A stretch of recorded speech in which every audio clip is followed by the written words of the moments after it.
ഫെബ്രുവരി 14 Valentine's day. ലോകത്തിൽ പ്രണയിക്കപ്പെടുന്നവരുടേത് എന്ന് കരുതപ്പെടുന്ന ഒരു ദിവസം. ഈ ദിവസത്തിന് പിന്നിൽ ഒരു കഥയുണ്ട്. അന്ന് റോമിൽ ക്ലോഡിയസ് ചക്രവർത്തി ഭരിച്ചിരുന്ന കാലം. വിശുദ്ധ വാലന്റൈനാണ് കത്തോലിക്ക സഭയുടെ ബിഷപ്പ്. യുദ്ധപ്രിയനായിരുന്ന ക്ലോഡിയസ് ചക്രവർത്തിക്ക് ഇങ്ങനെയൊരു തോന്നൽ. തന്റെ സൈനികർക്കൊക്കെ ഒരുപക്ഷെ യുദ്ധത്തെക്കാൾ കൂടുതൽ, തങ്ങളുടെ ജോലിയേക്കാൾ കൂടുതൽ കുറച്ചുകൂടി പ്രാധാന്യം കുടുംബത്തോടാണ്, അല്ലെങ്കിൽ ശ്രദ്ധക്കുറവുണ്ട് എന്നൊക്കെ ഒരു തോന്നലുണ്ട്. ഇതേ തുടർന്ന് അദ്ദേഹം വിവാഹ നിരോധനം ഏർപ്പെടുത്തുന്നു. ഇത്തരത്തിലൊരു നിയമം വന്നതിന് ശേഷം രാജ്യത്ത് വിവിധ സ്ഥലങ്ങളിലായി യുവാക്കൾ രഹസ്യമായി വിവാഹം കഴിക്കുന്നു. ഈ വിവാഹങ്ങളെല്ലാം നടത്തിക്കൊടുത്തുകൊണ്ടിരുന്നത് വിശുദ്ധ വാലന്റൈനായിരുന്നു. മെത്രാന്റെ ഇത്തരം പ്രവർത്തികളിൽ അസ്വസ്ഥനായ ക്ലോഡിയസ് ചക്രവർത്തി അദ്ദേഹത്തെ തുറങ്കിലടക്കുന്നു.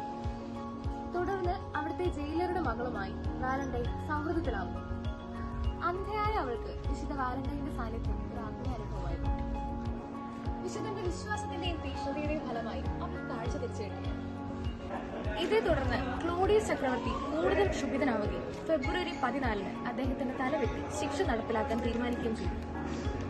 തല ഇറക്കാൻ കൊണ്ടുപോകുന്നതിന് തൊട്ടു മുമ്പായി അദ്ദേഹം കാഴ്ച തിരിച്ചു കിട്ടിയ തന്റെ പ്രിയ കൂട്ടുകാരിക്ക് ഇങ്ങനെ എഴുതുകയാണ്: ഫ്രം യുവർ വാലന്റൈൻ. ശേഷം അദ്ദേഹം വധിക്കപ്പെട്ട ഫെബ്രുവരി 14 എന്ന ദിവസം വാലന്റൈൻസ് ഡേ ആയി ആഘോഷിക്കുന്നു.